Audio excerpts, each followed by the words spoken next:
नमस्कार दोस्तों, आइए जानते हैं पश्चिम बंगाल की दिन भर की ताज़ा और बड़ी खबरें।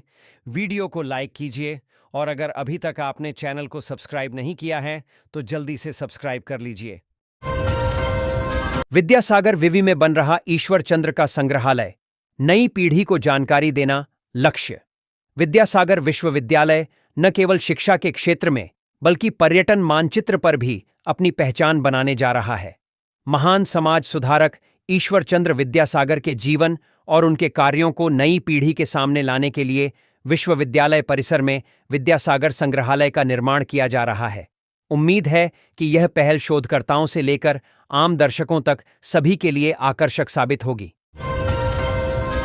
बंगाल की राजनीति में ममता सुवेंदु के बीच प्रतिष्ठा की जंग तेज, एक दूसरे के गढ़ को तोड़ने की तैयारी।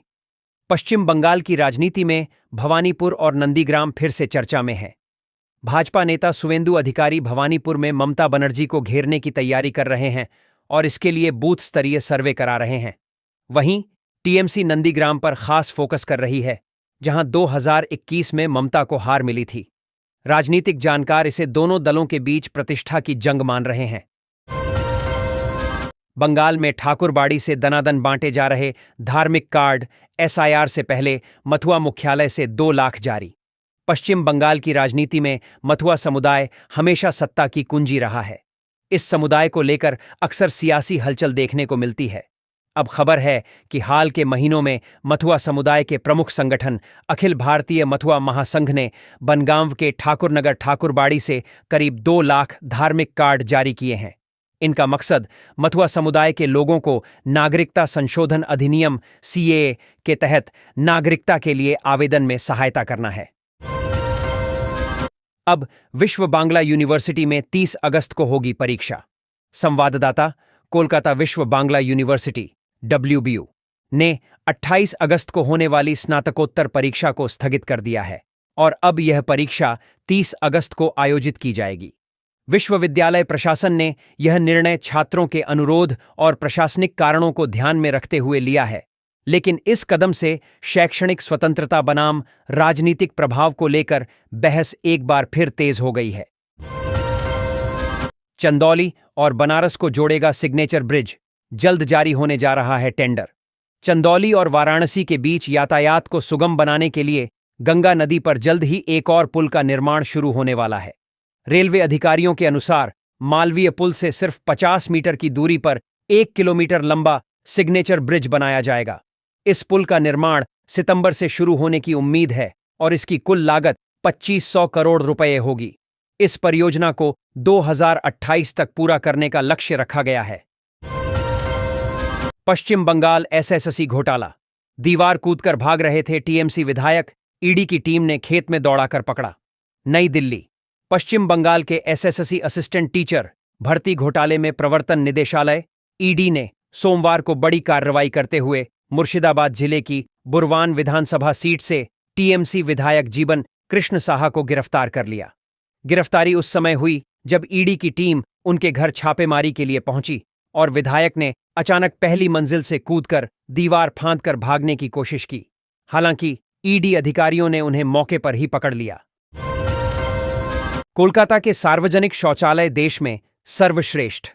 कोलकाता स्वच्छ भारत मिशन के ऑडिट में कोलकाता की सार्वजनिक शौचालय व्यवस्था देश में सर्वश्रेष्ठ मानी गई है। केंद्रीय स्वास्थ्य मंत्रालय ने कोलकाता नगर निगम केएमसी को इस संबंध में एक प्रमाण पत्र दिया है, जो साबित करता है कि महानगर के किसी भी वार्ड में खुले में शौच नहीं होता है और नगर निगम के अंतर्गत आने वाले सभी शौचालय स्वच्छ और अच्छी गुणवत्ता के हैं। वर्तमान में महानगर में कुल 478 सार्वजनिक शौचालय हैं। इनमें से लगभग 17 केवल महिलाओं के लिए हैं। प्रत्येक शौचालय का रखरखाव विभिन्न निजी संस्थाओं की जिम्मेदारी है। देशभक्ति व जनजातीय धरोहर की थीम पर विराजेंगे गणेश चतुर्थी मनाने की तैयारी। कोलकाता महानगर में गणेश चतुर्थी उत्सव की लोकप्रियता बढ़ने के साथ ही कुछ पूजा समितियां राष्ट्रीय गौरव, बलिदान व सांस्कृतिक विविधता जैसे विषयों पर बल देते हुए इस त्योहार को और अधिक गहरा अर्थ देने में जुटी हैं। आयोजकों ने रविवार को यह जानकारी दी। उत्तर पूर्व कोलकाता के बागुईहाटी क्षेत्र में एग्जीक्यूटिव पैलेस कॉम्प्लेक्स अपनी गणेश पूजा को पहलगाम के आतंकवादी हमले में जान गंवाने वाले 26 लोगों और भारतीय सेना तथा सीमा बलों की वीरता को समर्पित कर रहा है। उसके आयोजकों ने यह जानकारी दी। मोदी भ्रष्टाचार नहीं, विपक्ष को खत्म करने में जुटे हैं। स्विंग टीएमसी ने प्रधानमंत्री पर लगाया बंगाल विरोधी रवैये का आरोप। प्रधानमंत्री नरेंद्र मोदी आज शुक्रवार को पश्चिम बंगाल के द्वार पर थे। राजधानी कोलकाता में उन्होंने 5,200 करोड़ रुपए से अधिक लागत की परियोजनाओं का उद्घाटन और शिलान्यास किया। जनसभा को संबोधित करते हुए प्रधानमंत्री ने प्रदेश की टीएमसी सरकार पर जमकर हमला बोला। अब टीएमसी ने भी प्रधानमंत्री पर पलटवार किया है। एनजीओ की कोशिश लाई रंग, 12 साल बाद अपने परिवार से मिला शख्स, लौटा घर। महाराष्ट्र के एक सामाजिक संगठन जीवन आनंद संस्था ने पिछले 12 सालों से लापता एक मानसिक रूप से अशक्त व्यक्ति को उसके परिवार से मिलाया है। पश्चिम बंगाल के बीरभूम जिले का रहने वाला सफीकुल, जो मानसिक परेशानी के कारण अपने घर से भटक गया था। 43 वर्षीय सफीकुल 12 साल पहले घर से लापता हो गया था और उसके परिवार को उसके ठिकाने के बारे में कोई जानकारी नहीं थी। पूजा की छुट्टियों के दौरान दपूरे चलाएगा त्योहार विशेष ट्रेनें। दुर्गा पूजा की छुट्टियों के दौरान दक्षिण पूर्व रेलवे त्योहार विशेष ट्रेनों का परिचालन करेगा।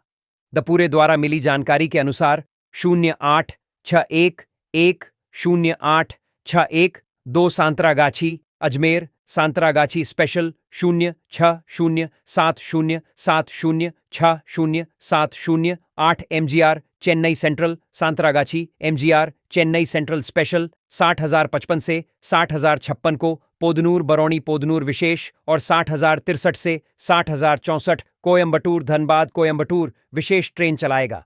स्पेशल ट्रेनों का परिचालन से यात्रियों को अतिरिक्त बर्थ मिलेगा और भीड़ को नियंत्रित करने में सहायक होगा। स्पेशल ट्रेनों को निम्नलिखित समय सारिणी के अनुसार चलाया जाएगा। 4 लाख बांग्लादेशियों को वापस खदेड़ा गया। बीजेपी नेता शुभेंदु अधिकारी का बड़ा दावा।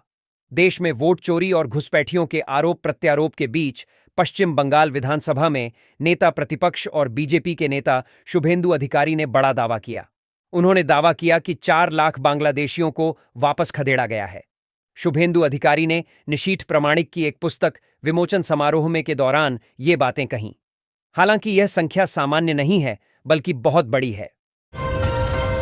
देश की सबसे गरीब मुख्यमंत्री ममता बनर्जी, सबसे अमीर कौन? एडीआर ने जारी की रिपोर्ट। पश्चिम बंगाल सरकार में वरिष्ठ कैबिनेट मंत्री डॉ. शशि पांजा ने कहा कि बीजेपी को ममता बनर्जी से त्याग करना सीखना चाहिए, लेकिन वे उन्हें भ्रष्टाचारी कहते हैं।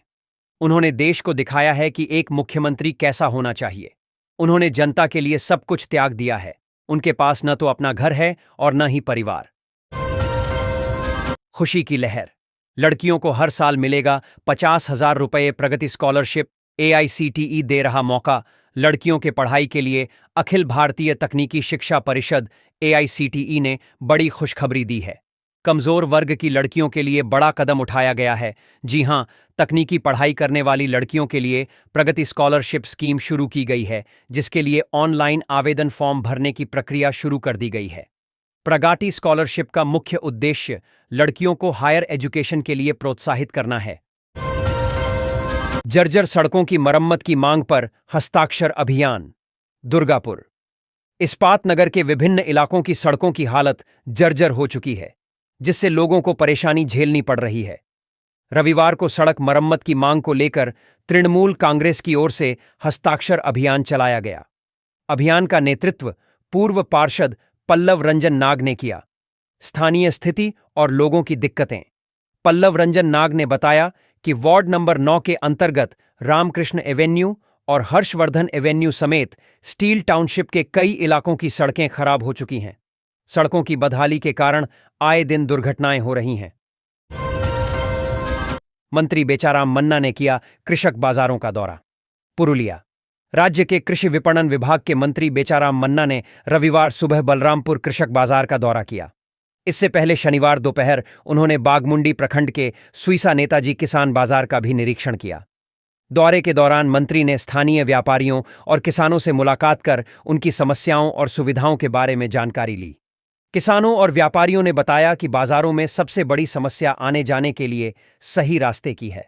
बाजार परिसर में गंदगी फैली रहती है, पेयजल की व्यवस्था ठीक नहीं है और सुरक्षा के अभाव में चोरी की घटनाएं भी होती रहती हैं।